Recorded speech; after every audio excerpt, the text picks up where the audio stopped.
السلام علیکم۔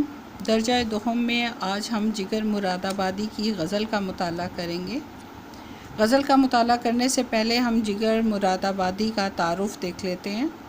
آپ کو معلوم ہے کہ ہم تعارف کو 3 حصوں میں تقسیم کرتے ہیں، ایم سی کیوز کے علاوہ۔ ایم سی کیوز بھی ہم اس کے تلاش کرتے ہیں، پھر اس کے بعد ہم اس کے 3 حصے کرتے ہیں، یعنی حالات زندگی، اسلوب بیان کی خصوصیات اور اہم تصانیف۔ آئیے سب سے پہلے ہم اس کے ایم سی کیوز دیکھ لیتے ہیں۔ تاریخ پیدائش ہے، پھر تاریخ وفات ہے، اصل نام علی سکندر، تخلص جگر، بنارس میں پیدا ہوئے یعنی جائے پیدائش بنارس ہے، لیکن ان کا خاندان باوجود بنارس سے ہجرت کر کے مراد آباد میں آ بسا تھا، چنانچہ جگر مراد آبادی کہلائے۔ جگر مراد آبادی کیوں کہلائے تھے؟ یعنی یہ ان کا قلمی نام ہے، قلمی نام سے مشہور ہوئے، جگر مراد آبادی کا قلمی نام۔ تو ہم نے اب دیکھا کہ ان کے 3 طرح کے ہم نے پہلے نام لکھنے ہیں جگر مراد آبادی کا: اصل نام علی سکندر، تخلص جگر، اور قلمی نام جگر مراد آبادی، جائے پیدائش بنارس۔ اس کے بعد ان کے حالات زندگی دیکھ لیتے ہیں۔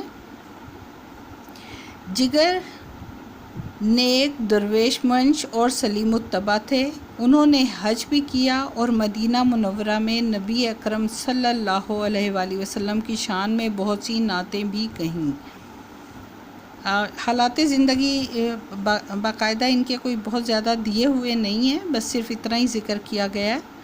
اس کے بعد ہم اسلوب بیان کی خصوصیات دیکھ لیتے ہیں۔ جگر کے ہاں تغزل کے عناصر نمایاں ہیں۔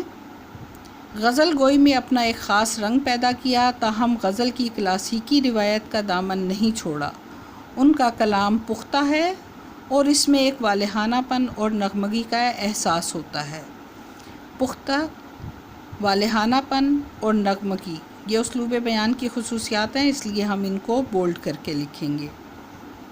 اہم تصانیف کے لیے ہم ہیڈنگ دیں گے شعری مجموعے، جگر مراد آبادی کے شعری مجموعے۔ نمبر 1 آتش گل، نمبر 2 داغ جگر، نمبر 3 شعلہ طور۔ یہ 3 شعری مجموعے ہیں جن کا ذکر کیا گیا ہے۔ آئیے اب ہم جگر مراد آبادی کی غزل کا مطالعہ کرتے ہیں۔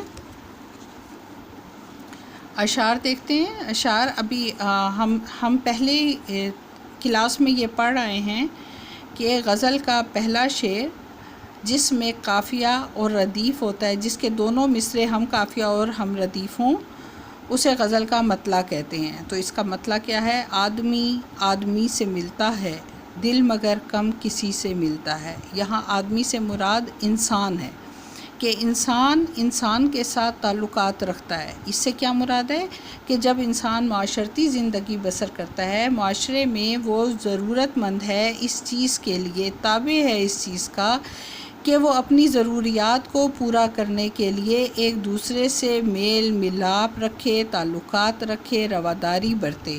آپ کو پتہ ہے معاشرے میں انسان تنہا زندگی بسر نہیں کر سکتا، اسے اپنی ضروریات کے تحت دوسروں کے ساتھ کوئی نہ کوئی تعلق یا رشتہ یا ناطہ ضرور بنانا پڑتا ہے۔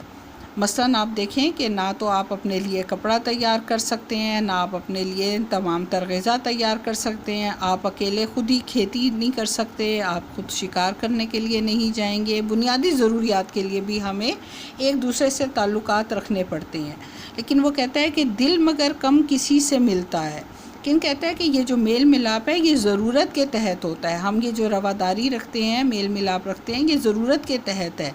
ہمارا دل کسی سے دوستی کی طرف راغب ہو جائے یا اس کو پسند کرنے لگے، یہ بہت کم ہی ہوتا ہے، یعنی ہم مزاج لوگ ذرا کم ہی ملتے ہیں۔ بھول جاتا ہوں میں ستم اس کے، وہ کچھ اس سادگی سے ملتا ہے۔ ستم کا مطلب ظلم ہوتا ہے، یعنی محبوب کی طرف سے ظلم کیا ہوتا ہے؟ محبوب کی طرف سے ظلم یہ ہوتا ہے کہ جب اس کی توجہ درکار ہوتی ہے تو وہ توجہ نہیں دیتا، لوگوں کے سامنے بے اعتنائی ظاہر کرتا ہے، بے مروتی ظاہر کرتا ہے۔ تو کہتا ہے کہ جب میرے ساتھ وہ بے مروتی سے پیش آتا ہے، میرے اوپر ظلم کرتا ہے، تو میرا دل بہت دکھتا ہے اور میں چاہتا ہوں کہ میں اب اپنے محبوب سے کنارہ کشی اختیار کر لوں اور میں اس سے بہت دکھی ہوتا ہوں، لیکن کیا کہتے ہیں کہ جب وہ مجھ سے ملتا ہے تو وہ اتنی سادگی سے ملتا ہے کہ میں اس کے سارے ستم بھول جاتا ہوں، کیونکہ ایسا لگتا ہے جیسے اس نے یہ دانستہ مجھ پر ظلم نہیں کیا تھا۔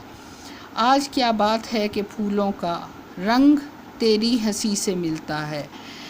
دیکھیں اس میں وہ کہہ رہا ہے کہ رنگ کا مطلب ہوتا ہے انداز، کہ آج کیا بات ہے کہ پھول جو کھلے ہوئے ہیں ایسا لگ رہا ہے جیسے تو مسکرا رہا ہے۔ تشبیہ کا شعر ہے، شعر میں تشبیہ دی گئی ہے، ہم نے 9th کلاس میں پڑھا تھا،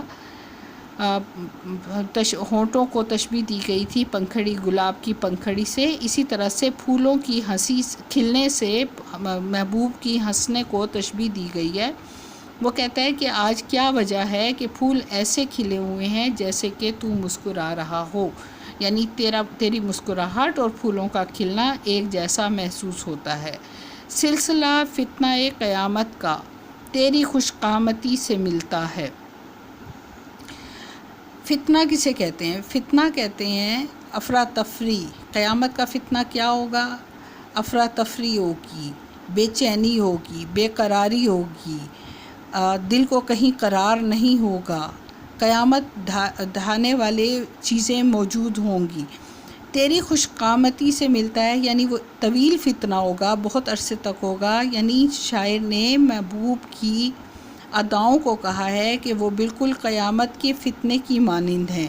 اس کی محبوب کی تعریف بیان کی ہے کہ اس کی جسامت، اس کا قد اتنا بڑا ہے، خوش قامتی کا مطلب اچھا قد، طویل قد، کہ جیسے کہ طویل فتنہ قیامت کا ہوگا ایسے ہی تیرا طویل قد میرے دل پر قیامت ڈھاتا ہے۔ مل کے بھی جو کبھی نہیں ملتا، ٹوٹ کر دل اسی سے ملتا ہے۔ ٹوٹ کر ملنے کا مطلب ہوتا ہے شدت سے چاہنا۔ کہتا ہے کہ محبوب یوں تو مجھے مل جاتا ہے، ملاقات ہونا ایک الگ بات ہے، لیکن اس کی محبت مجھے نہیں ملتی۔ اگر محبت نہیں ملتی تو سمجھو کہ مجھے محبوب نہ ملا۔ تو کہتا ہے کہ جس کی محبت مجھے نہیں ملتی اسی کو میں شدت کے ساتھ چاہتا ہوں، اسی سے محبت کرتا ہوں۔ کاروبارے جہاں سنورتے ہیں، ہوش جب بے خودی سے ملتا ہے۔ کاروبارے جہاں کا مطلب زندگی کے معاملات، یعنی زندگی کے معاملات سنور جاتے ہیں، یعنی درست ہو جاتے ہیں، طے پا جاتے ہیں۔ ہوش جب بے خودی سے ملتا ہے، ہوش کا مطلب دانش مندی، بے خودی کا مطلب جذبات، یعنی انسان کے جذبات اور عقل جب تک دونوں یکساں ہو کر کوئی فیصلہ نہ کریں تو ہمارے کام درست نہیں ہوتے۔ یعنی جذبات کو بھی پیش نظر رکھنا چاہیے، پسند ناپسند کو بھی پیش نظر رکھنا چاہیے، اور عقل کو بھی بروئے کار لانا چاہیے، تو تبھی ہمارے معاملات درست ہو سکتے ہیں۔ روح کو بھی مزہ محبت کا دل کی ہمسائیگی سے ملتا ہے، یعنی انسان کی جو روح، زندگی کیا ہے؟ وہ دراصل روح ہی ہے۔ اگر اس میں دل موجود نہیں ہوگا، یعنی جذبات، دل سے مراد جذبات ہوتا ہے، کہ روح کو محبت کا مزہ کب ملتا ہے؟ جب اس کے جذبات، جب